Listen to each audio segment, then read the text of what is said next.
The regular season has finally come to the end. Our second season in the NHL is complete, and our Vegas Golden Knights are heading off to the Stanley Cup Playoffs. Now, sure, we didn't want to limp into the playoffs, especially after going 3-5-2 in our last 10 games. Well, the good news is we're taking on Pacific Division rival San Jose Sharks, who are limping in 3-6-1 in their last 10 games. Who's excited? Who's ready for the playoffs? And of course, who's ready for episode 38 of... Welcome to Knights Nation, an unofficial podcast discussing all things Vegas Golden Knights. A show designed for the fans, by a fan. Produced locally in Las Vegas, Nevada, home of the Fortress. Weekly episodes include segments Numbers Don't Lie, VGK Rewind, and What the Puck. And now, here's your host, the VGK Bug-Eye Guy. What's going on, Vegas Golden Knights fans? And welcome to episode 38 of Knights Nation Podcast. My name's Nick, the VGK Bug-Eye Guy, and thanks so much for tuning in to episode 38. Now, if you're familiar with my podcast, I usually break it down into multiple segments. You know, we got Banged Up Golden Knights, random news from around the league, then we dive into VGK Rewind, where we kind of go in depth into last week's games. I'm still going to do a couple of those segments this week, but honestly, the season's over. Like, how much time should I really spend on Edmonton when Edmonton's out of the playoffs? So this week's episode is going to be a little different reference to format. Now, here's the cool thing. Well, at least I thought it was a good idea, and I hope you guys enjoy it, but I'm really only going to talk to you guys for about 15 or 20 minutes. The remainder of this week's episode is going to be interviews. So I had a party at my house. Well, not really a party. I had some people over at my house, some friends that I met through the Vegas Golden Knights, and we watched the Los Angeles Kings game. And during intermission, I recorded them asking questions, just simple questions, questions that any fan would want to answer. And the whole reason I do this is a podcast designed by a fan for the fans. So I'm just talking to random fans. They happen to be my buddies and family members and friends, but it doesn't matter. They're fans of hockey. They're fans of the Vegas Golden Knights. So I hope you guys enjoy that. That'll be the What the Puck segment, but it's going to be rather long, and it's going to be a bulk of this week's episode, okay? So I hope you guys like that. Now, quickly, looking at my show notes, there's a couple things I got to mention about last week's podcast and last week. First off, the soundboard. I was talking about this new soundboard that I used last week, and I could push the button, and then the audio would go in, and it'd save me a bunch of time in editing, and yeah. If you guys were one of the first that downloaded episode 37 within the first 8 to 10 hours, I apologize. The audio was crap. I had to go back in and pretty much delete all of that stuff and edit the whole podcast the same way I normally do. So it sucked for me. I had to do it twice. I feel really bad that I'm constantly talking in every episode about, hey, I'm trying to do good, I'm trying to do better, I'm trying to make it sound better, and then I put out crap like that. So right off the bat, I apologize if you listen to that. If you didn't listen till after Monday evening, it sounded way better. So another thing, last week I mentioned Carolina instead of the word Colorado. Now that you guys probably don't even know what I'm talking about, but we didn't play the Carolina Hurricanes last week. We played the Colorado Avalanche, and I messed up on that. Another thing, April Fools. So some of you guys might have seen the post that I did on April Fools. Now, I got a lot of pushback on this post. To me, honestly, I thought it was funny. And for people that didn't take it as a joke, So here's the deal. I'm just going to read you the post so that you guys know what I'm talking about. So this was posted on April 1st, the first day of April 2019. This was from the VGK Bug-Eye Guy. That's me, and I posted, Fleury injury worse than expected. Expected to be back in 2 to 3 weeks. Subban will start our first round series. There's a whole bunch of emojis of like shocked face, question face, confused face, smirk faced. Then it has the following hashtags. Hashtag Vegas Golden Knights, hashtag Vegas Born, hashtag Go Knights Go, hashtag April Fools, thanks John, exclamation point. The amount of comments that I got was like people were freaking out. They could not believe it. And then some people were like, wait a minute, it says hashtag April Fools. And at the beginning of me talking about this on this podcast, I said April 1st, the first day of April.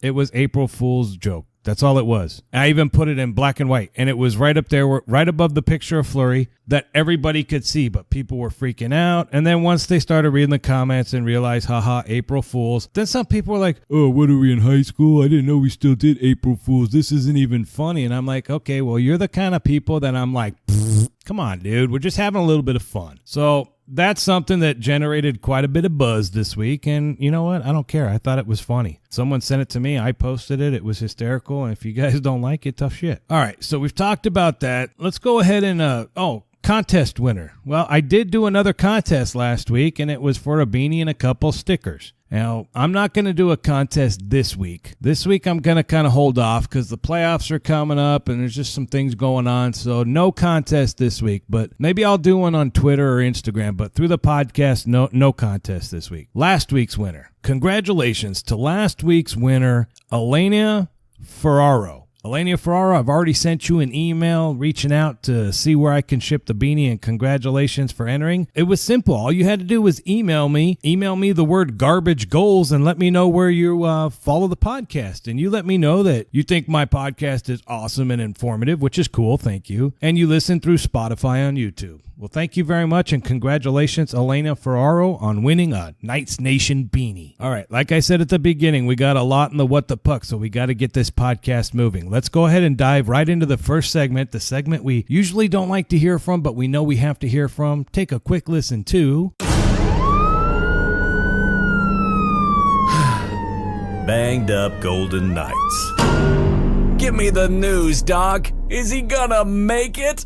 Golden Knights fans, here's the awesome thing about this week. The only name I'm really going to talk about is Eric Haula. Because, yeah, he's been on the IR since last year, and he's still on the IR. As far as all the other players, Fleury, Carrier, Englund, McNabb, all these players, Schmidt, all these players that took time off, well, they're just resting them. The only ones that were hurt was Peary, Stasny, Belmar, which are all back playing. And yeah, we're good to go. Coach Gallant even said after the loss to the Los Angeles Kings, which we'll talk about here shortly, he says it's great. They're going in with a healthy squad, which is what you want. You want your best players available for the biggest games. And round one, Stanley Cup Playoffs against the San Jose Sharks is going to be a tough physical series, and we need all our guys healthy. And the cool thing is we do. A lot of fans gave a lot of heat when we rested Flower, and Flower was hurt, and Subban was playing. Guys, it is what it is. I mean, we saw Zykov for a couple games. Nosik's been pretty consistent. Carpenter's been consistent. People have been out of the lineup. And now Gallant, the great thing about Gallant and even General Manager George McPhee, he's built a team that now Gallant can go into the playoffs and he can sit down and go, these are my best players on my team that I'm going to be able to put out there. It's not, oh, my 2 stars are hurt, so who am I going to slide into that slot? No. Gallant has a fully loaded team ready to go, and I'm excited. You guys should be pretty excited too. All right, that's enough of the banged up Golden Knights. Let's talk quickly about recalls. So yes, unfortunately, we did have a transaction between AHL Chicago and the Vegas Golden Knights. Now this time, no surprise, Maxime Lagace was sent back to the Chicago Wolves. Of course, Flower's back. He's back in the lineup. No need for Lagace anymore. On a side note reference to Chicago Wolves, Cody Glass, our first-round pick from last year, the one player that we refused to trade in the whole Erik Karlsson rumors, Cody Glass finally played his first professional game for the Chicago Wolves 2 nights ago. And in his first game, he had 2 goals. How cool is that, man? Congratulations to Cody Glass. Congratulations to our AHL affiliate, Chicago Wolves. Good luck in their playoffs that they're venturing off to here as well. And Maxime Lagace, thanks for keeping the bench warm, dude. Thanks for being there for the team. And good luck in the AHL playoffs. So that wraps up, banged up Golden Knights. That wraps up recalls and stuff. Let's go ahead and dive into the next segment that I like to refer to as Random News from Around the League. Now, random news from around the league. I'm not going to talk about Detroit, who's been eliminated. I'm not going to talk about the Anaheim Ducks, who've been eliminated. No, we're mostly going to talk about playoff matchups. But quickly, there was a story last night. Now, I'm recording this Sunday, so on Saturday evening, Saturday, April 6, 2019, Ryan Poehling. Now, he was a college player drafted by the Montreal Canadiens that came over. Just like the Vegas Golden Knights, who I'll talk about later, signed Jimmy Schuldt from St. Cloud University. Well, this is his teammate, Ryan Poehling. He played at St. Cloud University as well. He played in his first NHL game last night. First ever game. Montreal Canadiens, the last game of their season because they screwed up at the end of the year and Columbus and Carolina jumped them for the wild card. But this guy in his first ever NHL game had a hat trick. And then in the shootout, they gave him a shot in the shootout after John Tavares missed the chance to win the game. Yeah, Poehling scored the winner in the shootout. The guy had 4 goals, technically 3 goals and a shootout winner. But congratulations to Ryan Poehling. Looks like the Montreal Canadiens have a star there. And I know it's one game, and I know it's the end of the season, and a lot of teams that are already eliminated don't really have much to fight for. But congratulations to this young kid. It's kudos, cool. And hey, your teammate, our guy, Jimmy Schuldt, looked good, had 21 minutes of ice time, had an assist in his first game. He's a D-man, and it looked really good. So congratulations to both of those young kids. And it looks like St. Cloud University is producing some future stars, so cool. All right, ticket prices. I do have a note on here to talk about ticket prices, but I think I'm going to push this till next week because I didn't have enough time to gather kind of what ticket prices are going for in other markets. Now, I do know what they're going for the Vegas Golden Knights, and I got my email saying, hey, congratulations, you're a season ticket holder, you're in the Knights Vow, here's your price. And then, of course, if you want to opt out of the Knights Vow, here's the standard price. Well, opting out of the Knights Vow was like a whole lot more money. And pretty much for you guys that don't understand what the Knights Vow is, it means that me as a Vegas Golden Knights season ticket holder, if I take the Knights Vow, I'm not going to be selling my tickets. And it's not that I'm not going to be selling them on authorized ticket. Like I could sell them to my neighbor. If my neighbor wants to go to a game, sure, I can sell them to him because the whole thing is the Golden Knights are trying to keep Vegas Golden Knights fans in the stands. So I get it. They're offering us a smoking deal. I am 100% on board. I'll probably be going to, last year I went to every playoff game. This year with spring break and vacation, I might miss a game or two in the first round. But, hey, it is what it is, dude. And I need a break. I got to get out of Vegas, clear my head. So I'm okay with that. But, yeah. So maybe next week, since next week we're only going to be talking about the playoff games, maybe I'll dive in and find out what ticket prices are going because I know people are going to freak out. And, yes, we are one of the highest ticket price buildings in the NHL. But, dude, we're on the Vegas Strip. We're the hottest ticket in Vegas. What do you really expect? All right, let's dive into the playoff matchups here real quick. All right, let's go ahead and start over on the Eastern Conference because, honestly, I'm a West Coast guy, so I know a little bit, but I don't follow and don't watch these teams religiously. So we've got, obviously, the number 1 seed, the President Trophy winner, Tampa Bay Lightning, taking on the Columbus Blue Jackets. I'm going to talk about this towards the end of the podcast with my brother. We kind of go in depth about the whole trade deadline and what's going on, but that's going to be a tough matchup. Washington Capitals, stupid Washington Capitals. They're taking on the Carolina Hurricanes, which is the most fun team to watch of late, at least their post-game celebrations, but that'll be a tough matchup. Then you've got the New York Islanders against the Pittsburgh Penguins. New York Islanders had a great year this year. They really turned it around considering they lost their captain, John Tavares. But they got the secret weapon in Barry Trotz, the former head coach of the Washington Capitals. He's really turned that team around, and they're taking on the Pittsburgh Penguins. And then the most intriguing matchup in the Eastern Conference for the Bug-Eye guy in the first round is going to be the Boston Bruins and the Toronto Maple Leafs. I think the Boston Bruins are playing very, very good hockey right now.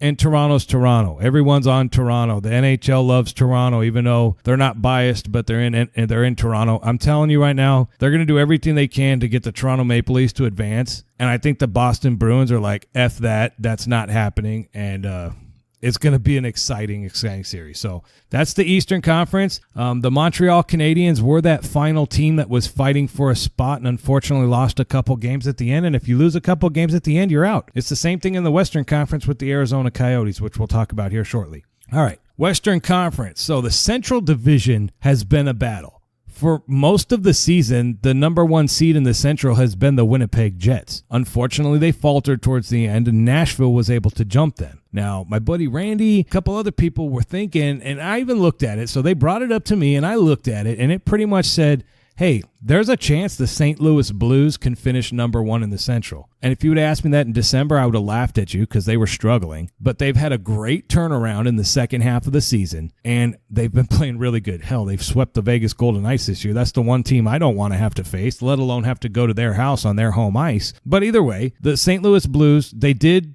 kind of floundered towards the end. Not really. They ended up finishing third. So Winnipeg is going to be taking on the St. Louis Blues. I think that's going to be a tough series. You've got Nashville taking on the Dallas Stars. The Dallas Stars get Matt Zuccarello back, who was a trade deadline acquisition and then got hurt in his first game. It's all going to be about goaltending. Is Bishop going to be healthy enough? I mean, goaltending for Dallas is going to be the key. And then we've got the Calgary Flames and the Colorado Avalanche. So this is the 1-8 that I think Calgary could lose. If you go back to, I believe it was 2012, the Los Angeles Kings, they were the 8th seed. And they went into the number 1 and they beat them. It was Vancouver. So this matchup kind of scares me if I'm a Calgary Flames fan, because Calgary, it's all about the goaltending. Sure, we know they can score. They've got awesome talent out there. They've got some good blue line guys, but it's going to come down to goaltending. And Colorado is getting their guys back healthy. They've been fighting for a playoff spot for a couple weeks now, and they've got a hot Philip Grubauer.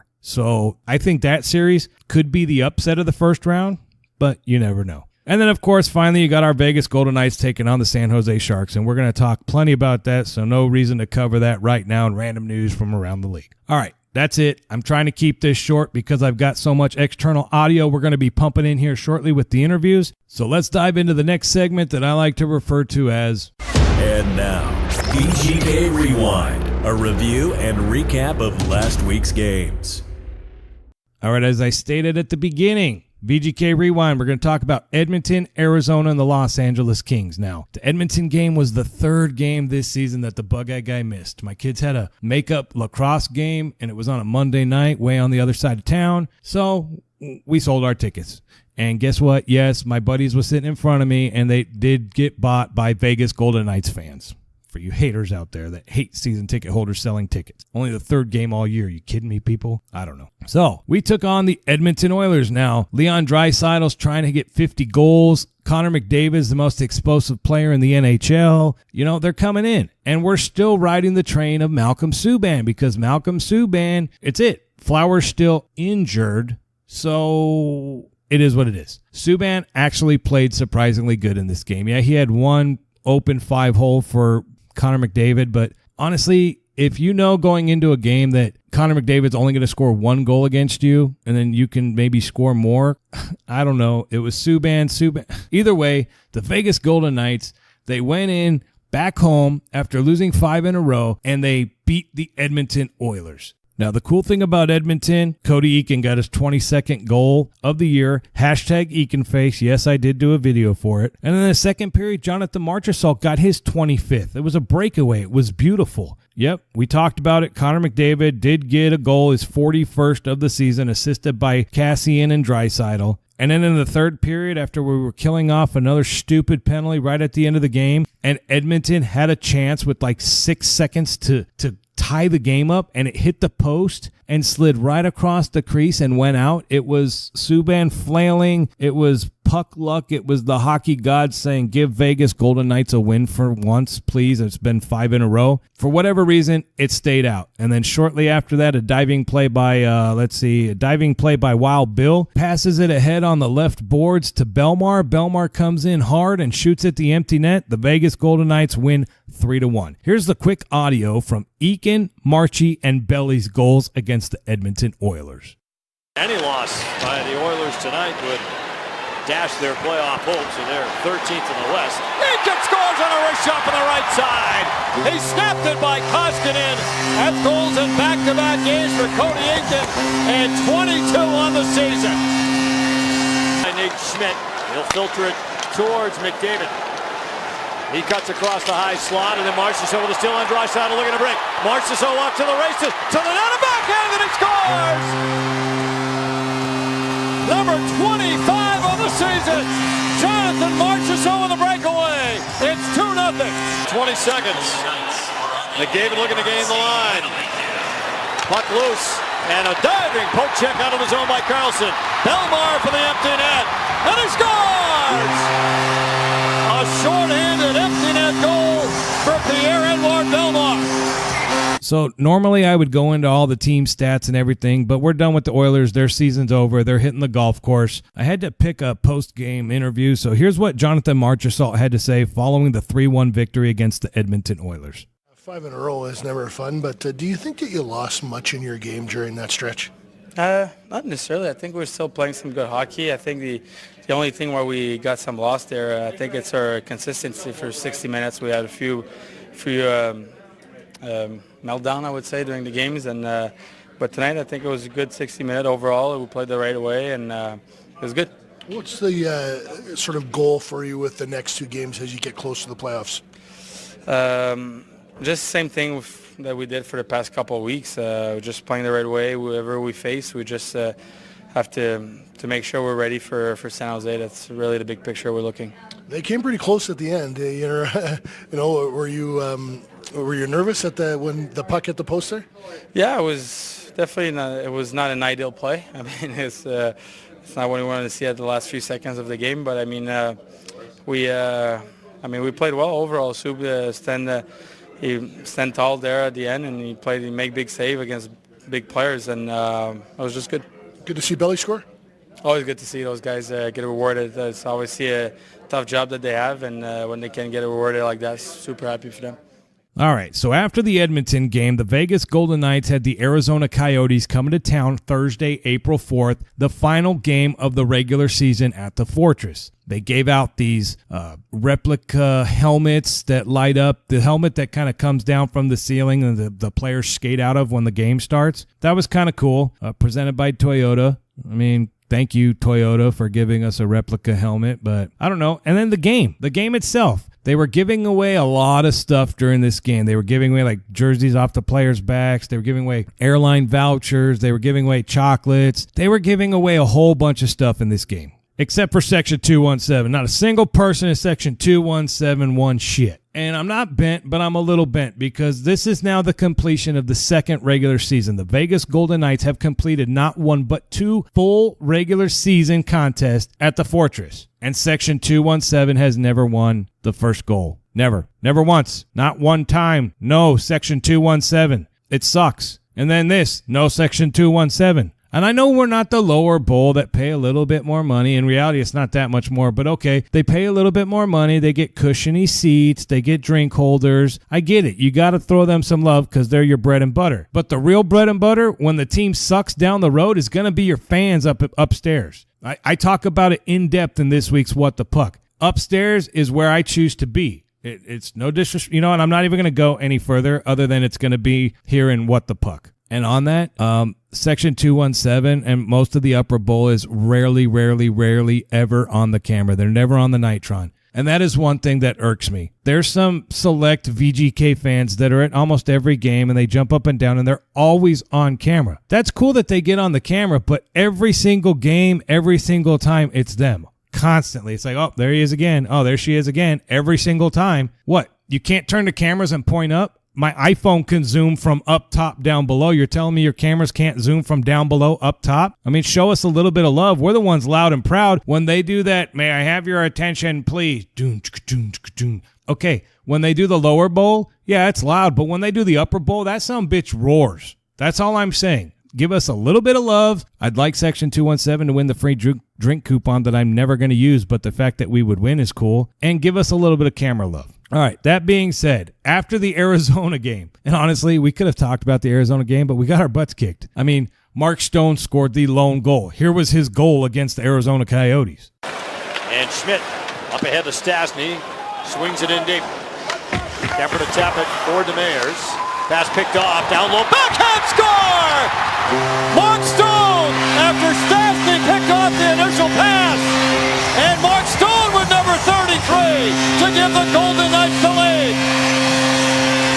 Now, the big news in this Arizona game, and you're probably wondering why I haven't mentioned it until now, was the return of Marc-Andre Fleury. Fleury was back. A couple of the goals that got past Fleury were straight up garbage defense. In particular, Shea Theodore got burned twice in this game. I get it. It's hard to get the momentum, the energy, the effort to play a game that means nothing. Now, this game did mean something for Arizona because mathematically, when the game started, if they continued to win and Colorado would lose, there was still a chance they can get in. But between the second and the third intermission, the Colorado Avalanche were going to overtime. Going to overtime means they guaranteed a point, which means mathematically the Arizona Coyotes were out. They were done. So they come out of the locker room to start the third period knowing that their season's now over. And they were a little bit aggressive, but honestly, the game was out of hand. The Vegas Golden Knights looked lethargic and just kind of whatever, and they were just making sure they stayed healthy. After the game, they did do an awards thing. It was a seventh player award. All the fans voted. I voted for John Merrill. My wife voted for Ryan Reeves. A lot of people I know voted for Cody Eakin. I think the other one on there was Brandon Peary. Well, duh, surprise, surprise, in Vegas, of course, Ryan Reeves won. They also did one for, who gives the most back to the community, and, of course, duh, Derek England won that one. That was the 2-for-2 no-brainers. And then the one for the most stars of the year. You know how, the first star of the game, third star of the game? Surprisingly, this was a tie this year, and it went to Marc-Andre Fleury and, believe it or not, Cody freaking Eakin, who has had a phenomenal year. And I honestly thought Cody Eakin probably should have gotten the seventh man award because he's been a ball of fire all year. He stayed healthy. He played on the second line when they needed him. He played on the third line when they needed him. And he's just an overall great player. And he really filled the void this year of losing Eric Haula. A lot of people don't realize we lost Eric Haula, and Eric Haula had 29 goals last year. So the fact that we got 22 out of Cody Eakin, that's awesome. We got goal scoring from the fourth line this year. Carrier had 8 goals. Reeves had 9 goals. Dude, that's it's been a good year. And it sucks that the final regular season game we lost 4-1, but I left the Fortress not really feeling that bad. I was like, it is what it is. I hope, I pray when round 1 starts, it's the Vegas Golden Knights, the killer forecheck, the blazing speed. I hope that's what we get. All I can do is hope, right? All right, and then finally, I figure I have to give you at least one interview, right, per game. So he returned off the IR. He's back. He's healthy. He's ready for the playoff. Here's what good old Marc-Andre Fleury had to say following the tough loss to the Coyotes, his first game back. How's he feeling? Here's what Flower had to say. Result that you wanted, but how was it to be back in net?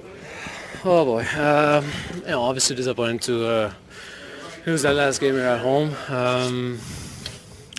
I don't know. I was happy I got to face some shots. There's good scoring chances. I made some good saves, but I also made some mistakes and let in too many. So just trying to work my way back. There's one more game here to play, so that'll be nice. Is there a silver lining that you were busy and that you had a lot of work? I think so. Right? It's fun to get back into it and see different game situation and get used to the speed of the game and finding pucks and battling through the traffic, and so I guess that was probably the best thing about the game. What are the hard things when you miss a bunch of time? What sort of skills kind of erode when you miss a few weeks? I think it's just the speed of the game, probably. I don't know, you can practice it out or work out, right, but it's never like a game, and I think just trying to find pucks through the traffic, guys crashing in that, trying to battle to see it or to make the save or on a rebound, and just little things that comes back with time. All right. And then finally, the final game of the regular season, of course, was last night because I'm recording this on Sunday right before WrestleMania, which starts in a few hours. And I know, I'm a wrestling nerd. I don't care. My daughters love it, and I think it's cool that they love it. So anyways, we take on the Los Angeles Kings. Now, I had a couple friends come over. We set up the big blow-up big screen in the backyard, hooked up the projector, and watched the Vegas Golden Knights pretty much get their butts kicked by a Los Angeles Kings team. Now, they were down 2-0, and I was like, okay, this isn't going very good. And then quickly, we're down 3-0. Now, 3-0, what the heck is going on? But then all of a sudden we get this beautiful turnaround pass by Brandon Peary. And then the new guy, Jimmy Schuldt, he comes down and makes a beautiful pass down to Zykov, and Zykov bangs it into a damn near empty net. Now the Vegas Golden Knights are only down 3-2, and I'm thinking, dude, Vegas Golden Knights are back. Congratulations, new guy. Zykov, cool to get another goal, especially since you were drafted by the Los Angeles Kings. But I'm like thinking, okay, good. We're going in the right direction. And then my friends with the black and white, the zebras, the damn officials, go ahead and jump in and mucky up the whole game again. Another bullshit goaltender interference call. Now this one blows my mind. The one against Arizona, okay, maybe, whatever. But now this is 2 games in a row. And this one in particular, the player, I think it was Gunderson for the Kings, he's behind Fleury in the crease. Fleury's trying to move back to his left. He can't because he's completely blocked by the King that is in the crease. What? Yep, no goaltender interference. About 12 seconds prior, he must have been pushed in, and it's not his fault. And it's the Vegas Golden Knights, and up here in Toronto, we've got a policy where we can only approve 1 out of 10 goaltender interference calls against the newly expansion Vegas Golden Knights because apparently they're just too good, and we need to really fuck with their fans because they're new fans, and a lot of them don't understand the game, so we want to keep this whole goaltender interference thing kind of like a big fucking secret. So let's go ahead and get off the phone and go out to center ice and say the call on the ice stands. It's a good goal for the Kings. And Gallant's going, huh? And Shane on the TV's going, okay, I guess they need to maybe look at this in the offseason. And the VGK Bug-Eye guy's going, you fucking refs, how many times we got to deal with this shit? Seriously, all fucking year. If you go back to podcast number 1 to podcast 38 you're listening to right now, there's going to be a lot of talk about the goddamn officials. There's going to be a lot of talk in particular about the bullshit NHL rule known as goaltender interference because that rule sucks because it's inconsistent. It's called different every single game, and it's not that fucking hard. All you have to do is watch the replay. If somebody hits the goalie, it's goaltender interference. I don't get it. Of course, if you blatantly push a guy in, I understand that, but it's not that hard. Or let's just keep it simple fucking stupid. You hit the goalie, it's no goal, and let's just move on. Or then take the crease away. I don't know what you're going to do, NHL, but I'm tired of it. I'm glad the playoffs are starting. I hope you guys figure it out, and I highly doubt you guys will. And then in this Kings game, there was another goal that they were ready to drop the puck, and Toronto called down, was like, hey, we might want to look at this because it might have gone in. The one replay I saw, it looked like it was in his glove, but it was in his glove behind the line. Now, zooming in real close and going frame by frame, whatever. If they want to call it on the ice, call it on the ice. But the fact that Toronto had to actually call down and buzz it in and stop the game, that should be a problem right there. Biased-ass referees. And my buddy Louie, who I was on his live stream with him last week on his channel, if you don't check out his videos, he's at VGK Coverage on YouTube. But he's the complete opposite. He doesn't want to be the fan that always bashes the officials. Because honestly, every game, this game right here against the Kings, I can be talking shit about the refs, and I guarantee you there's Kings fans that are talking crap about the refs as well. So I get it. He doesn't like to bash the refs. He feels that's just part of the game, but I don't. I think that's bullshit, and if the refs suck, I'm going to chant loud at the Fortress the refs suck, and if they suck on TV, I'm going to yell and post stupid things on Facebook how the stupid refs suck, and that's just me. So, hey, it is what it is. The bottom line, this game meant nothing. It was a good tune-up game. The Vegas Golden Knights got Carrier, Reeves, and Belmar back to get some ice time together. They gave Riley Smith the day off. They gave Mark Stone the day off. They let Zykov play. They gave Nate Schmidt the day off. They gave Shea Theodore the day off. They let the new kid Jimmy Schuldt play. Cool. 21 minutes of ice time. Looked good. Got an assist. I get it. Gallant's not a dummy. He's just taking care of his team. It's like he's going through the motions, and I know it sucks for the fan base, especially our fan base that freaks out every time we lose, but I get it. I understand what happened. I understand why it happened. All right, here are the, let's see here. How many goals do we have? 2. Here are the 2 goals from Zykov and Peary against the Los Angeles Kings. Take a listen. Roy from Brown and Iafallo. Puck loose to Peary. Turnaround shot, score! That broke off Jonathan Quick. And Brandon Peary comes right back for the Golden Knights as he fires it by Quick for his 12th of the season. And the Kings net. Gonna move it out in front. Snaps it out high. Schuldt open, feeds it down low, and Zykov scores! A nice look by Jimmy Schuldt. He'll pick up his first NHL point in his NHL debut on the goal from Valentin Zykov, and the Golden Knights within 1.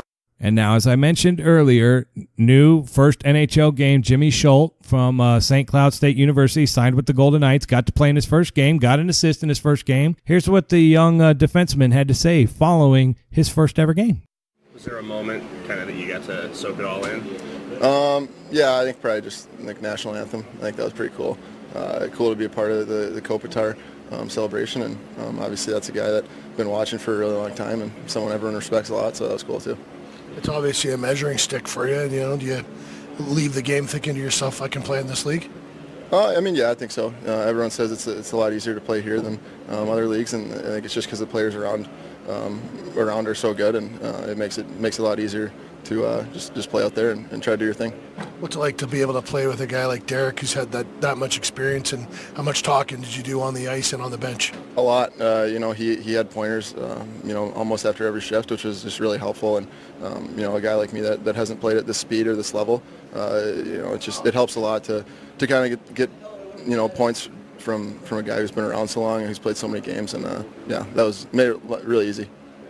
And finally, to wrap up this week's VGK Rewind, why not hear from Coach Turk? Yeah, it sucks because it's coming off the 5-2 loss to the Los Angeles Kings, but he's a realist. He knows what's going on. Here's what Coach Turk had to say following the tough loss and getting ready for the 2019 Stanley Cup Playoffs. Ready to turn the page and get excited for the playoffs? Oh, definitely. I mean, we didn't play great tonight. We played okay, and you know what? I'm happy it's over with. Get these games going and get ready for Wednesday or Thursday night, whatever it's going to be.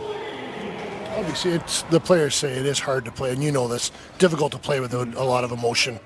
Yeah, and we played okay tonight. Again, it's just like you said, you got to be dialed in, and you need 20 guys dialed in to play the games. And sometimes we had a couple of shifts off here that cost us goals. So, but like I said, it's going around the league, and it's sort of a meaningless game for point-wise. But you got to play the best you can, and we'll be ready to play on Wednesday or Thursday night.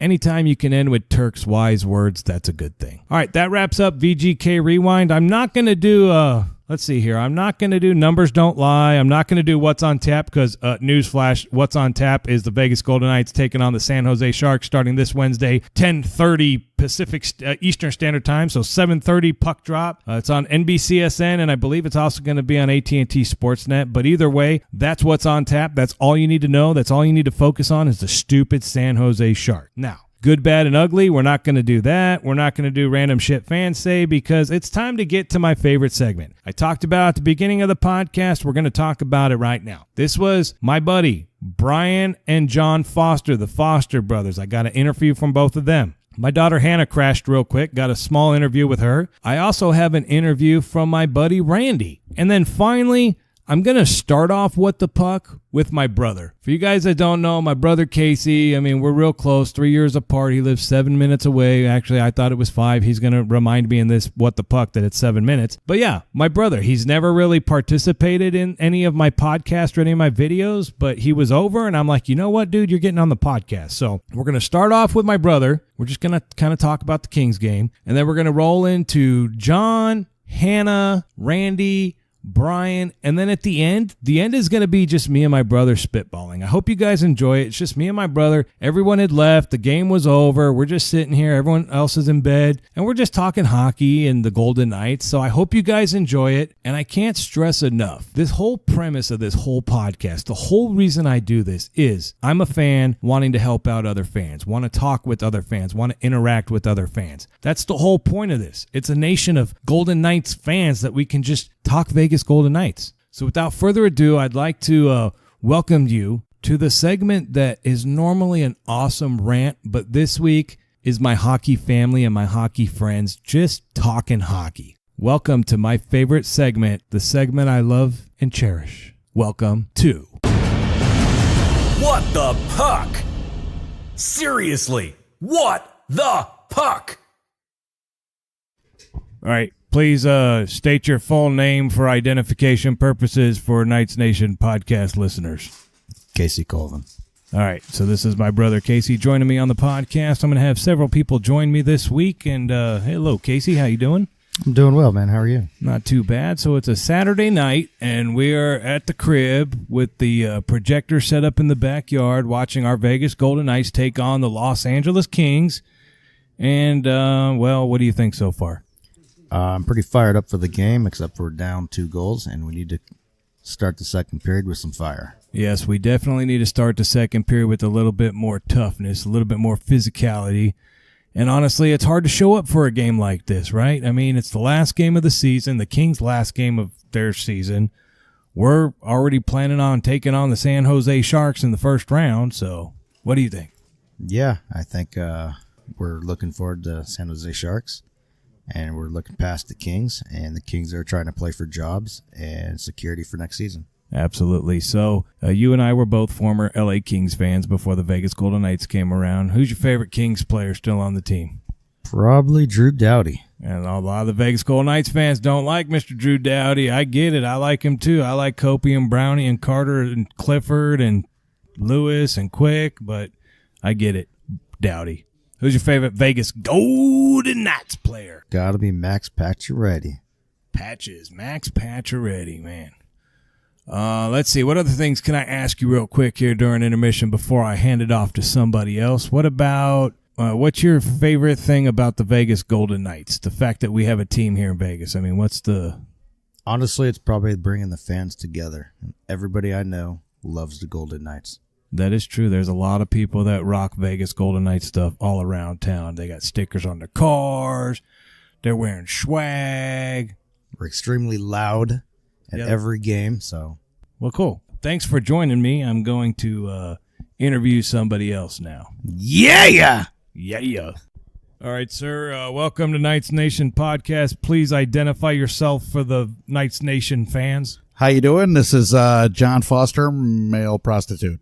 Male prostitute. I love it. And, sir, what section do you sit in at the Fortress? 217, the best section in the Fortress. Yes. All right, folks. John, my buddy who sits right in front of me at the Fortress, we both have season tickets. He's joined me here on the podcast this week. And, well, we've talked about this. We've needed to get you on the podcast for a long time. And finally, you're here and we're able to do it. So welcome. Thank you for joining me. Yeah, anytime. We are watching the Kings game, as we just talked to my brother, and it's not looking so good. We're down 2-0, but it's still early. There's plenty of time. What do you think? What do you think is going to happen in this game that honestly doesn't mean much? I'm really not too worried about the game. I'm more worried about just keeping everybody healthy and getting on to the playoffs and getting Fleury in a little bit of a rhythm. So we could see some action here coming up, and I don't think it's going to get chippy or anything like that like it might have been last year, but... Well, that's because they're not in the playoffs. Exactly. They're home crying. Nice. So you're a season ticket holder like me, and kind of a throwback to even before last season. What made you decide to get season tickets to the Vegas Golden Knights? Well, I mean, I grew up with hockey, so I'm a 30-plus year hockey fan. So I've, immediately when I found out we were getting a team, I'm like, oh yeah, I'm getting tickets. No ifs, ands, or buts about it. So. And go ahead and let all the listeners know who your team was prior. The Blackhawks. Okay, so as a Kings fan and a Blackhawks fan, we had some crazy back and forth rivalries for like the last 6 or 7 years, but now our teams are old and slow, and now we have the Vegas Golden Knights. Yeah, right. They're all trying to figure out how to get the mojo back, and we're just all flying. Exactly. So who is your favorite Vegas Golden Knights player? Because you rock a bunch of different jerseys. You're not stuck to one guy. No. I try to personalize them wherever I can, but Schmidt's probably my favorite guy. And he's one of those guys that, like, it's not even all about hockey. It's just the kind of dude he is. He's that guy that, you know what? Let's grab a beer, Schmidt. There ain't nothing wrong with Schmidt, that's for sure. And that's a good pick. I would have to say my favorite player is William Carrier. I love the way he plays, 110%. The guy needs to stay healthy, though. That's the big problem. He's missed way too many games. Oh, yeah, for sure. I like to call him Blockhead. When he wears his helmet, he looks a little bit like Charlie Brown. He does. But but I love him to death. And huge outdoors guy, too. Oh, yeah. Yeah, he's definitely the one that's hiking Red Rock and doing all those different things out here. So what's your favorite chant at the Fortress? Oh, let's see here. There's so many to choose from. It's not Go Knights Go, right? No, that's you know what? It's kind of we don't have a lot of depth that way. Like it's kind of gotten redundant with the Go Knights Go to me. I personally prefer the Ed Bernstein sucks. You knew I was going for that, dude. So for you guys that don't listen, shame on you. But every game at the Fortress, when we get a questionable call from the officiating crew that forces our guy to go in the box for a 2-minute timeout, it's sponsored by Ed Bernstein. Now, let's let everyone know. Ed Bernstein is how would you describe him in town? Local, just local lawyer. I mean, he does a lot for Vegas. He does the radio shows and he sponsors a lot of stuff, but it's, But at the end of the day, he's just an ambulance chasing lawyer like the rest of them. More or less. But he does, and I've said at multiple podcasts, we chant Ed Bernstein sucks because in the Fortress they say, and the Golden Knights are on the Ed Bernstein penalty kill. And then we're like, Ed Bernstein sucks. Yep. And then My wife likes to be like, and the ref sucks. And the ref sucks too, which is, she has to run. So we can't, we've tried to coordinate that with everybody yelling and the ref suck too. And it just doesn't work. It doesn't work, but it works for her. Yeah. Oh, it's beautiful when she does it. And she does it. It's like goes quiet after we chant. And then you hear her saying the ref sucks too, which is cool. Yeah. So let's see. What else can we talk about? We talked about your favorite player. We talked about how you got season tickets. We talked about favorite chants. There's a lot of different favorite chants, though, little moments in the game. There's always booing the refs before the game starts. That's become a tradition of ours. Yeah, and so the pregame was really good at the beginning of the season. Like, we didn't like the change, but we got like a rah, freedom! Freedom. That was fun. But then they changed it, and then it's like, okay, we got to get caught up, and I don't know. How do you like sitting in section 217? I love it. I mean, you get to know the people around you, and everybody's cool, and it's kind of, it's almost like we were talking about just now with the pregame. There's almost like a tradition of like what you do. So you always got to come by and say hi to coach, and you stop and see this guy and make sure he gets a high five, and you kind of build that family up there. And for us, yes, they're considered the cheap seats. Okay, we're the upper bowl. We're not the lower bowl, but and I'm not saying there's not fans in the lower bowl that are, super hardcore fans, but it's the upper bowl. It's family. You're right. And it's the same faces that we see all the time, and the cheers and the chants and we're there because we love the game. We love the sport. We're not there because going to a Vegas Golden Knights game while you're in Vegas is the cool thing to do. I totally agree with that. I had the opportunity to sit down, 8 rows off the glass, like right next to goal. Colin Miller makes a great play to stop a rush on Fleury, and me and my brother jump up and we're screaming, and nobody else is. So it kind of tells you a little bit about fandom, like where if we're up in our section, everybody's going to be like, all right, Colin, I know that. We're going to be screaming stuff, and stuff like that, where it just doesn't happen down there. You tend to get a little, I don't want to use the word douchey, but you kind of get the people that are there to check their Twitter feed instead of watching the game. This is my podcast. I am 100% cool with calling the lower bowl people kind of douchey because we can see from up top. Yeah. We can look down. We can see that you're on your phone, that you're socializing, and there's nothing wrong with that. Oh, for sure. But when they don't cheer or they think that, those upper bowl people, I can't believe they would say, Dubnik, you suck. Yeah. But that's just what you do. Well, that's the atmosphere. That's hockey. That's the NHL. That's through every stadium, though. Like the people up in the top. Like to me, that's why I chose tickets up top. Do I want to sit down on the glass? Of course, everybody does. But the thing is that I think a lot of fans that sit down there aren't necessarily there for the game. They're there making business contracts, and you don't see guys sitting up top wearing loafers. Downstairs, you'll see it all the freaking time. People, there's suits and businesses walking around, and there's nothing wrong with that. You're going to have business meetings, but I think you got more pure fans up top than you're going to have down low. I took a lot of heat at the beginning of this season because I pretty much bashed people wearing suits to the game. Yeah. And, a lot of this, back in the day, you used to dress up, and that's just what it was. Okay, that's right. That was back in the day. But that was nowadays, the 30s. Yeah, nowadays, you wear a jersey, wear a hoodie, you go to the game because you're going to spill your ridiculous expensive beer. It's going to happen. Someone's going to bump into you. But you're right. It's different. And the upper bowl, I've met some great people in our section, great people in the smoking section outside. I mean, you don't even have to be a smoker, and I know it gets kind of cloudy out there, but so much interaction with the same faces. It's my hockey family is how I refer to it. And it's been great for this. It sucks that they keep bumping the ticket prices up a little bit. You're one of the lucky few that's in the contract, but you're going to get bent over here soon. So next year. It's going to catch up. All right. Well, John, thanks for joining me. I'll get you on a little bit more, but the game's about to start, and we got to go back and watch. Let's get some points. All right. All right, Vegas Golden Knights fans, I'm back. It's just finished the second period, the Los Angeles Kings versus the Vegas Golden Knights, and the Kings took a 3-0 lead. But our Vegas Golden Knights, man, we got 2 goals. Who scored? By the way, I got Hannah, my daughter, joining me. She's going to be a regular on the podcast. And hey, Hannah, what's going on? Hello. What do you think of this Kings Knights game so far? It's okay. Who got the goals for us? Who was it? It was Peary and one of the new guys. No, it was Zikov. Yeah. On a pass by the brand new guy, Schuldt, that we just signed from college. Yeah. So, are you excited for the playoffs? Yeah. Are you excited for this being the last final regular season game, or you don't really care? You're just ready for the San Jose Sharks to come to town, huh? Yeah. I hear you. What do you want to talk about? I don't know. You like that Instagram post I did today? The one with the picture where the Vegas Golden Knights T-Mobile Arena is starting to get the ice with the Stanley Cup Playoffs in? That's kind of cool, right? Yeah. Or did you like the post I did with Cody Glass scoring his first ever goal as a professional for the Chicago Wolves? I didn't see it. What about the picture that somebody posted that had all the characters for Eastern versus Western That was cool. Conference? I thought that was really cool. That'd be a cool T-shirt, huh? Yeah. Yeah, I thought it was pretty cool.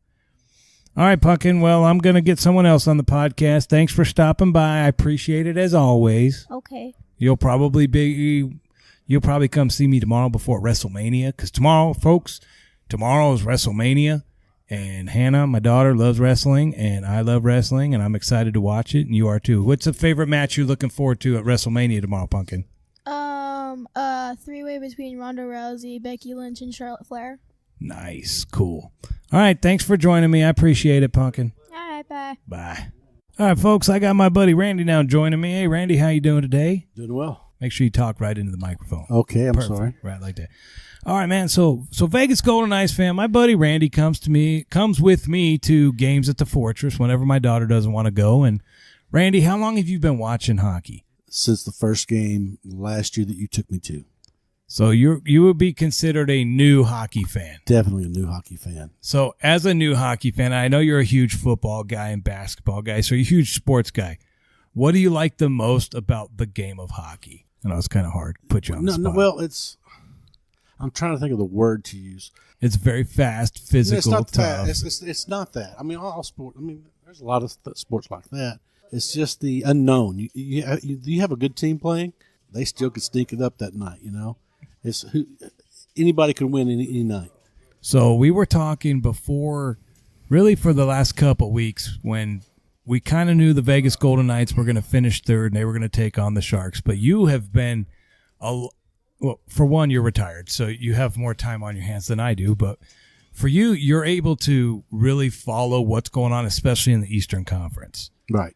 And you've been following a lot of the Central Division and the real tough battle. And you called it. You said St. Louis is the team to watch for. And it turns out they ended up coming up just a bit short today. And they finished where? Third? They ended up third, tied for second, but third they're going to be the tiebreakers. So they're going to take on Winnipeg. That's correct. And then Nashville is getting Dallas. That's correct. And then Colorado is the 8th seed for the Western Conference, and they're taking on Calgary, which I think Colorado has a shot. What about you? I agree. I think all the away teams starting out have a shot. I mean, this is going to be a really great series, I think, for all the Western teams. I think Calgary's going to have a tough time. I think Nashville's going to have a really tough time with Dallas. What do you think about the Eastern Conference? So you've been real big on like Columbus, Washington. What about Tampa or Boston, Toronto? What is the one team that's kind of been like the Sharks, where all the pundits are all over them thinking they're going to be good, they're going to be great? You think Tampa might run into some trouble? I think they will. I think they've had it so easy for so long, and running into Columbus, who's been fighting for their playoff lives since the trade deadline. You know, they've been playing tough hockey since then. But I tell you, the team that I've watched that I think is not talked about much, that I think they're going to come out of the East, is Boston. Boston, yeah. Boston's a good team, dude. They're tough, they're physical, they're highly skilled. They've got good goaltending. That would be tough. So, predictions, first round. Let's go Calgary, Colorado. Who do you think's going to win? I think it's Colorado. 7 games? 6. 6 games. All right, let's go Dallas versus Nashville.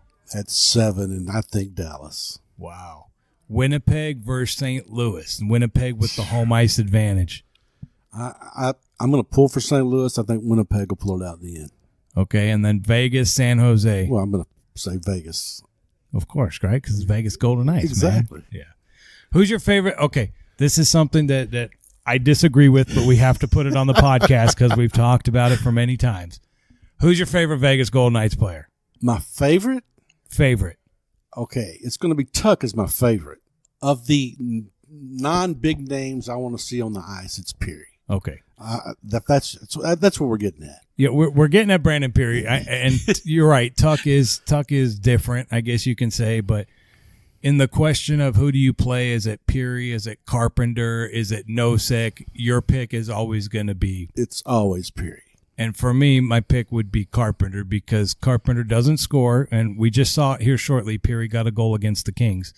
I like Carpenter because he plays the all-around 200-foot game. But you have a point. Your guy scores. So if you play tough and physical and hit guys, but you don't score, or you got a guy that plays questionable defense sometimes, but always puts the puck in the net, you need some of those guys. I disagree with his questionable defense.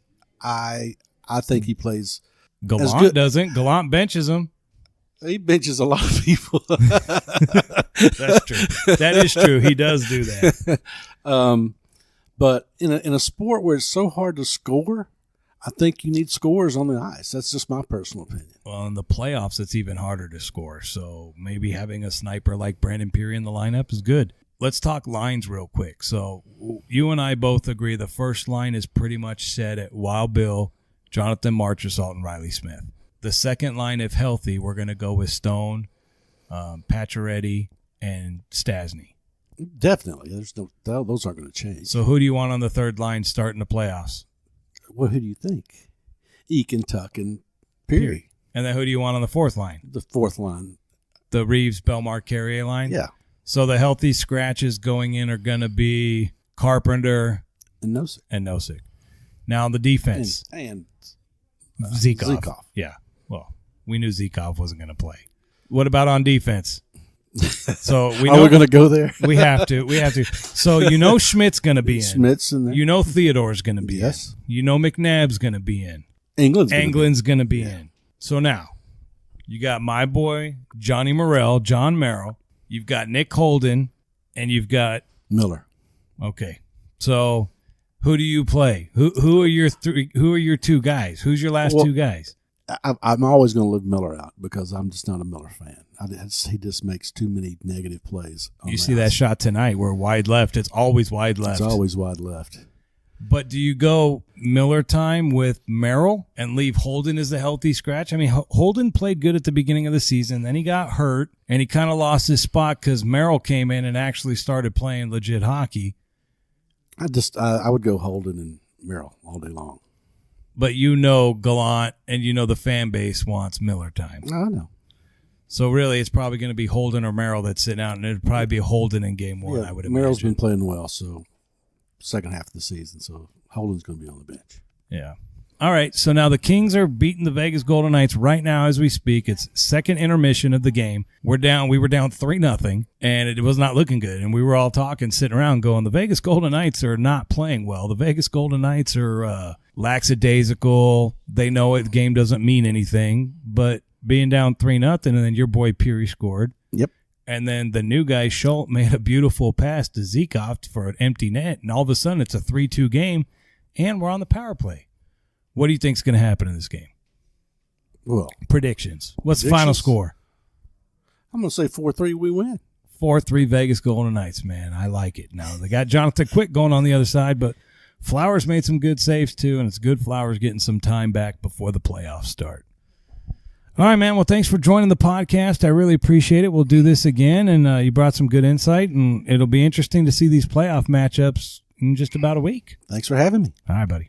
All right, Vegas Golden Knights fans, I'm joined now with my buddy Brian. Brian is also a season ticket holder for the Vegas Golden Knights, sitting in – what section do you sit in, sir? Section 217. See, I'm kind of biased to Section 217, as you guys know. But anyways, Brian, thanks for joining the podcast. You showed up a little late to my house tonight. I did. Which is fine. And the whole reason I had this watch party was because drunken Brian at the Coyotes Golden Knights game – we gotta have a watch party and we should have it at your house with the blow up. And I'm like, okay, sure. In all fairness, I suggested my house first, and then someone said Nick has a pool, and I was just the verbal one about it. And I did heat my pool. If you want to go jump in right now, it's probably a little cold as it's 10:15 at night. But anyways, thanks for joining me. I've asked everybody that's been here tonight a couple questions for the podcast. So the first question I'm going to ask you is, so you're one of the moderators for one of the fairly large Facebook groups.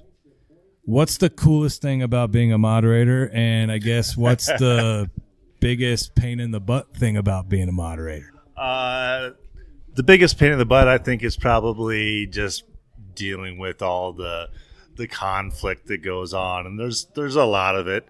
Everyone has their own opinions and no one agrees on anything.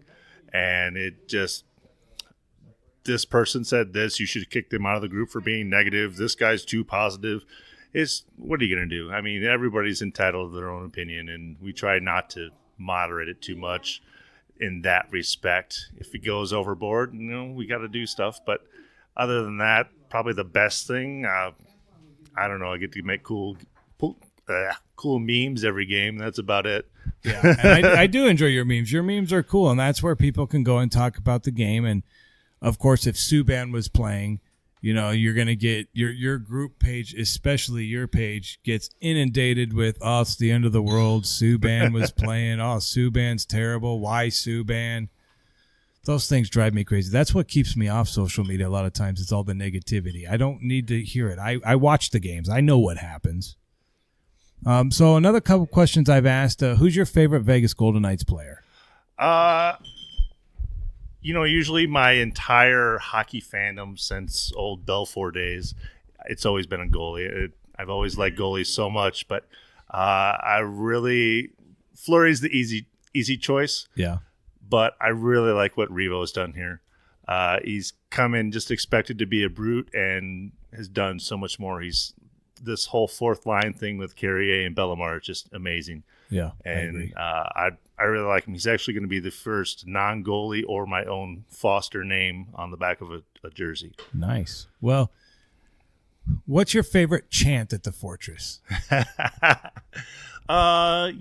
have to go with Ed Bernstein sucks. And why does Ed Bernstein suck? So I get it. We've all talked about it on here, and Ed Bernstein sucks is just it's nothing personal against Mr. Bernstein. It's just kind of Ed Bernstein sponsors the penalty kill. The penalty kill sucks because we're down a man, so we chant Ed Bernstein sucks. Now, he's also an ambulance chasing lawyer in town, and he's got commercials on and billboards all over the place, but I don't know. But I do happen to know, you're right, it's because he sponsors the penalty kill. But I do happen to know that he can be quite a decent human being. My old partner on the ambulance, when I worked on the ambulance, his house burned and had a house fire. Yeah. And Ed Bernstein actually put up him, his wife, and his 5 kids in a house here in town while they restructured and got a new place. And you're not the only person that's told me that. They say, oh, his family's awesome. He's a super cool dude. And the Ed Bernstein sucks chant is no disrespect to him. It's just he's sponsoring it, and the penalty kill sucks, and it's what we have to do. It's not him. He sucks as a person. Exactly. The Ed Bernstein penalty kill sucks. Yeah. What are you most looking forward to for the playoffs? This first round is going to be an incredible matchup. I expect it to go all the full 7 games. Okay. And it's just going to be so energetic, and I'm really excited for that. Beyond that, I'm not looking at it. What about other games besides Vegas, San Jose? You think the Eastern Conference is going to be crazy? I know your dad's team's Columbus. Columbus got in today. They've got the 8th seed, the final wild card spot, and they have to play the frickin' Tampa Bay Lightnings in the first round. They gave up all that stuff at the deadline. They moved all in, kept Panarin, got Duchesne, got Zangle, kept Bobrovsky, and now they got to take on what Tampa Bay had 120-something points this year. I mean, they blew the Presidents out of the water. Right. Yeah, I feel bad for Dad on that one for sure. They did get some good pieces to the puzzle, Zingleberry and Panarin and everyone like that. So hopefully they can pull it together and the Lightning choke the first round like they normally do. Yeah. I don't know what's going to happen to the general manager if this doesn't work out. I mean, he took a huge risk, and if they go out in the first round, then again, you can't really blame them, because if they go out, they're going to go out to the number one team, the Tampa Bay Lightning. So I don't know. Yeah. Well, hopefully the playoffs works out good. I'm super excited. I look forward to screaming in Section 217 in the Fortress with you. So thank you very much for joining me on the podcast. I really do appreciate it. And we're going to do this more next year for sure. Now that I have this nice fancy mobile setup where I can do it pretty much anywhere. Awesome. So thank you very much for joining me, Brian. I really do appreciate it, man. Thanks for having me. And I'm looking forward to the playoffs. And go Knights, go. Go Knights. Nice. All right, folks, so during this What the Puck segment, I interviewed quite a few friends that were over here watching the Los Angeles Kings take on the Vegas Golden Knights for the last game of the regular season. They've all left, and the Vegas Golden Knights ended up losing to the Los Angeles Kings 5-2. It was not a great performance. There was some questionable goaltender interference calls again, and a goal that I thought maybe crossed the line, but I guess there was not inconclusive evidence. But either way, that game's over, and the only person left at the house is my brother Casey. So Casey's joining me back here on the end of the podcast just to kind of recap what happened and where the Vegas Golden Knights go from here. So, Casey, what'd you think of that game overall against our old team, the Kings? Overall, I felt like the Kings they showed up to play, and the Golden Knights were kind of okay. We made the playoffs. Let's get ready for the Sharks. And everybody from the Kings were trying to play for jobs. Yeah, Quick had some good saves. Quick had some lucky saves. Andrei Kopitar, congratulations on his 1,000th game. It's technically his 1,003rd game, but his first game back at home in front of his fans at the Staples Center. So they honored him. That's kind of cool. And then Toronto honored him with a goal, so that's good too. Yeah, Toronto did kind of honor him with a goal, huh? That whole goaltender interference thing, that was him. So what do you think overall? Like, so the Vegas Golden Knights are going to take on the San Jose Sharks, man. Are you excited? Are you nervous? I think it's going to be a wild first couple games, maybe a few fights in the first game, and who do you think over for the second game? Who do you think is going to go at it? Besides Reeves. I think Marchie. Really? Against what's that dude's name? Which one? Eves Kane. Sorry, I think Marchie and Kane are going to get in a fight for sure. Evander Kane? Evander Kane. No, Evander Kane's going to fight Reeves if he's going to fight anybody, or Carrier. There's no way Marchie might go at it with like Logan Couture or someone like that. Yeah, but Marchie got into him last time they played, and it kind of looked like he wanted to go at him. Yeah, but Marchie's the little engine that could. He's not going to fight the big tough Evander Kane. That Reeves will beat his ass. I mean, I don't know. So you think there's going to be some scrums for sure? For sure. Physical matchup, physical series? For sure. Fourth line's going to give him a pounding. I'm looking forward to that. And goaltending. I mean, so we've seen Fleury back for 2 games now. And if you looked at on paper, we lost 5-2. And the other game we lost 4-1. So if you're looking at that going, well, man, Fleury's back, what's wrong? It's not really Fleury. It's the defense. It's the lackadaisical play. It's the not effort, not 100% heart. Just kind of going through the motions to get ready for the playoffs and trying to stay healthy. But Fleury's made some good saves. I think Fleury's going to be fine. Fleury versus Jones. What's your thoughts on that? I think we have Jones' number, especially Carlson. Yeah. And Fleury tonight, when he was on it, he was on it. And the lack of play kind of affected the goals. Yeah, I agree. What do you think about the new guy tonight, that Schuldt kid from St. Cloud University? Oh, he got rocked. He got rocked twice. One was a bad hit, but second period, third period, he looked pretty good, solid, smart. He had that nice pass down to Zikov for the goal. I mean, his first game, he got a point now. It's not as good as, I don't know that other guy. I would have to look it up here. Maybe I'll look it up for the numbers don't lie. But, yeah, so there was like 3 college kids that played their first NHL game today, the last game of the season. And the guy in Montreal got a freaking hat trick and then scored the game winner in the shootout. How crazy is that, dude? A college kid just walks in the last game of the year, means nothing, and then he gets a freaking hat trick. Oh, dude, that fan base is like, we need to pay this guy. We need to sign him now. And I know it's only one game. And look, the Kings could have had an all-star play tonight, but you're going up against a Vegas Golden Knights team that, honestly, they had nothing to play for. They just wanted to make it through this game, go through the motions. Sure, you want to go into the playoffs playing good, but that doesn't mean anything. You can be 0-10 in your last 10 games and then sweep that team in the playoffs, right? Exactly. So, all right, you got anything else you want to talk about on the podcast? Anything you're excited for? Anything you're looking forward to? I'm looking forward to the off-season transactions. Every year, it's probably my favorite time of the year, right after the playoffs. People start moves, contracts, people come, people go. What about the draft? What draft pick do we have?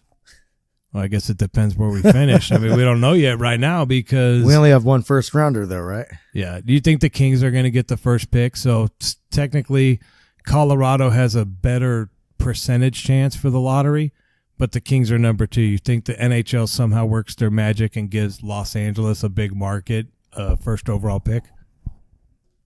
Well, I would definitely trade some of the big names the Kings have for him. Even if it's only one spot, it's worth it. Lose for Hughes, choose for Hughes. I'm pretty sure LA was gunning for that one. Yeah. Who do you think they get rid of? Jeff Carter? Carter would be the obvious one, but I've been told that he might retire if he gets traded. Yeah, I heard that too. Honestly, if you bring in Jack Hughes, Quick's probably gone. They're in a full rebuilding mode. He could be a young Doughty, if not better. So you're saying no Jeff Carter, no Jonathan Quick, but they keep the Cliffords, Toffoli, Lewis, Brown, Kopitar, Alex Martinez. I thought Martinez would have been traded actually by now, but they ended up shipping Muzzin out instead. Brown's kind of expensive. Well, all those guys are kind of expensive. When you win 2 cups in 3 years, you get expensive. You get good contracts. It's the same problem in Chicago. Then you turn into Chicago. Yep, which is crazy, but I think Quick might be gone. Quick might have played his last game as a King. So where does Jonathan Quick go? Golden Knights. He's not coming to the Golden Knights, dude. You have old Fleury and you have old Quick, 2 superstars that play half the year, and you have Subban to play 1 game a year because he's under contract. So for one, the Kings would never. They would never trade him to the Vegas Golden Knights. And they would want a lot in return, and we're not going to give up a lot in return for an old goalie. And I love Quick. Quick is a good goalie. Flower's good, too. Don't get me wrong. They're both elite goalies. But all right, legit Quick. Where's he go? He could go to Colorado. Okay, but they got Grubauer, and they got Varlamov. Now, I think Varlamov's on his way out, but they got Grubauer that they just picked up from Washington in the offseason. What about the Islanders?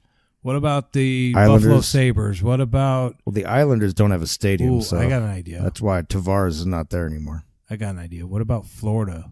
Luongo retires, and then they bring in Jonathan Quick. Luongo still has like 10 years on his contract. Yeah, He signed like a 20-year. talking about him leaving. The wife just came in. What? I'm going to bed. I'm tired. No nookie for Nicky. Oh, no, dude. No. All right, man. So Florida could be an option, I guess, for Jonathan Quick. I don't know. Maybe. It really probably depends on where he wants to go. I think the Kings will respect him enough to, hey, where do you want to go? And he'd pick a couple places. He's from, L.A. You don't want to go anywhere cold, right?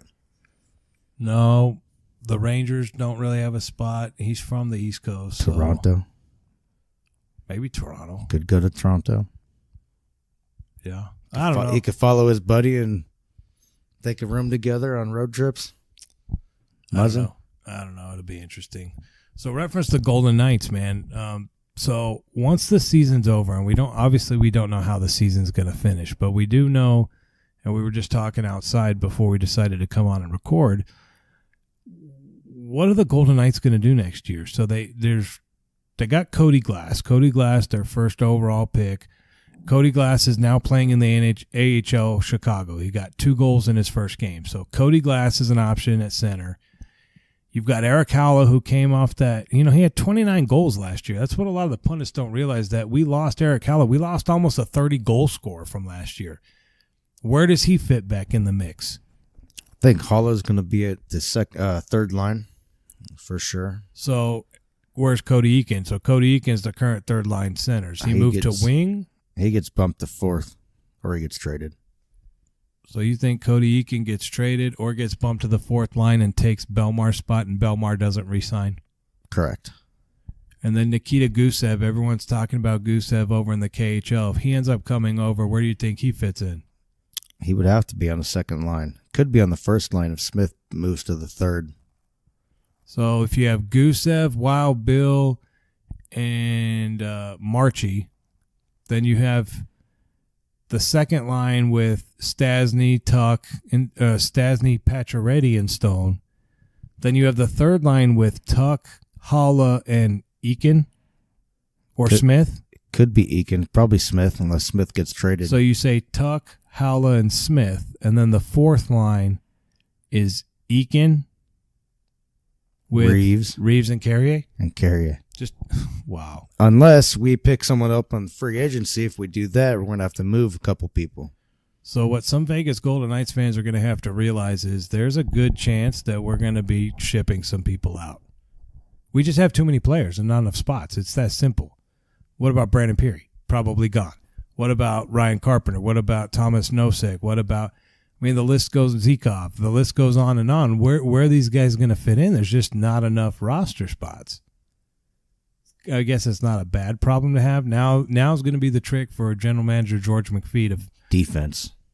Yeah, but then defense, okay. Reference offense. George McPhee's going to have to make some moves. He's going to have to be smart with his assets and hopefully get a good return for some of these guys. Now going to defense. In Chicago, you've got a couple players such as Zach Whitecloud, Nick Hague. There's a couple guys back there on the blue line that are up-and-comers. I like Hague. And now we got this new guy, Schuldt, which looked pretty good tonight in his first game. We got Nick Holden. We got John Merrill. John Merrill's been playing good hockey. I know you guys all give me shit about Merrill, and I was so anti-Merrill, but it's my New Year's resolution, and since I've made the resolution and bought the jersey, he's been playing good, so fuck you guys. I love him. I saw him diving through the ice today. It's pretty good. John Merrill's money. But moving on. So this year, in the playoffs, we've already kind of talked about the lines on the offensive side. We know Flower's going to be in net, but on defense, who you got? You like Theodore? Love Theodore. I think he's our most promising defenseman we have. You like Schmidt? He's a top guy. You like McNabb? Love McNabb. You like Englund? He's slow. I like England, yes, but let's be real. He's old and he's slow. Yeah, I agree. And I don't think he's back next year. Yeah. They might sign him to another one-year deal, but sympathy deal. But then you're going to leave another one of your guys in the AHL. Or got to make a trade. Maybe bring in someone even better. What about Erik Karlsson? Or are we kind of beyond that? I don't think we're beyond Karlsson. I think if we show up and we beat San Jose this round, good chances are, with our fan base and being how loud it is in the Fortress and realizing these guys will worship me, he might come. Yeah, but I don't know if they can pay him $11 million with all our other contracts. I mean, we just signed Stone to a fat contract. Yeah, but Riley Smith is at $5 million. We'd probably get something for him. And we don't have room for him as Gusev comes. Well, Gusev we can get on a one-year cheap deal because he's coming from overseas. But again, he'll be another guy that's going to have to get paid. And we don't want to be like Chicago and pay all our guys right now good money. We're going to have, I guess where I'm going with this whole conversation is we're eventually going to have to unload some players. It's a simple math. We're going to have to get rid of people that we really like, that the fan base is in love with. Hell, even Ryan Reeves. Now, I love Ryan Reeves, and I don't think he's going anywhere because his job. But Carrier might go. They might have to ship him because, honestly, he's not producing. He's a cheap guy, and they can get something in return, or they can say, we'll give you Carrier if you take Riley Smith and his $5 million a year contract. They're going to have to. They're going to really have to clear it up. They're going to have to do some magic, and I guess the whole point, and I keep saying that, I keep rambling, is the fan base needs to be prepared because, I don't know, it should be interesting to see what happens. Either way, I'm looking forward to the playoffs. I know you're looking forward to the playoffs. you're a huge hockey guy like me. You understand that this is the best time of year to watch hockey.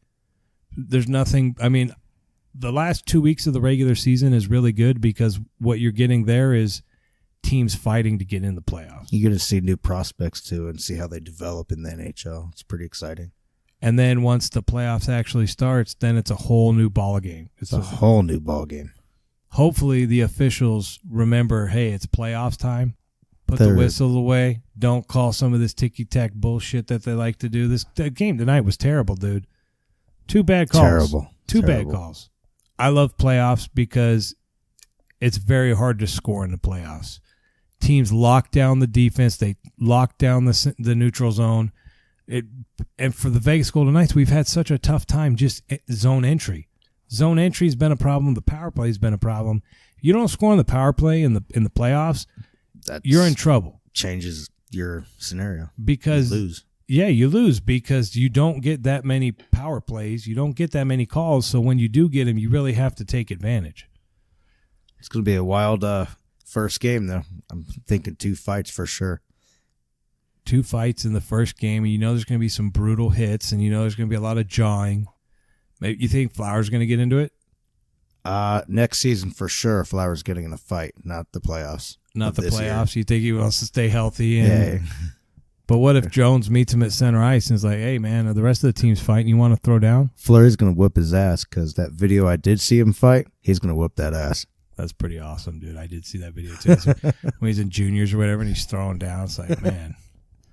All right, man. Well, hey, I really appreciate you coming over tonight. Appreciate you joining me on the podcast. You know, this is episode 38 now. I've done 38 of these podcasts, and this is the first one you've been on, and you're my brother that lives 5 minutes away, but yet you have not been on the podcast.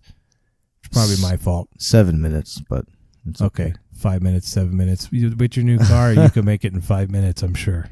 All right, man, I appreciate it. Thanks so much for joining me, buddy, and that's going to wrap up this week's segment, What the Puck, which was really what the puck does your buddies have to say about Vegas Golden Knights stuff. So thanks for joining me, guys. So I hope you enjoyed this week's What the Puck, and it's something different, something unique. I just didn't want to have a normal podcast because, honestly, the Vegas Golden Knights regular season's over. It's done. We don't need to talk about that. We don't need to break it up and go segment by segment. We don't need to worry about next week's games. We don't need to know who's coming to town. We know it's one team. We're going to focus on one team for the next, hopefully, 4 games, but max 7 games. San Jose, that's it. All right, I'm excited for the playoffs. You guys should be excited for the playoffs, too. Thanks again for the contest entries from last week. Be on the lookout on Twitter or Instagram or Facebook. I might do a small giveaway sometime this week, but it's just not going to be geared through the podcast. Again, playoffs this Wednesday. I'm excited. You should be too. Thanks so much for tuning into episode 38. And you know what? Real quick,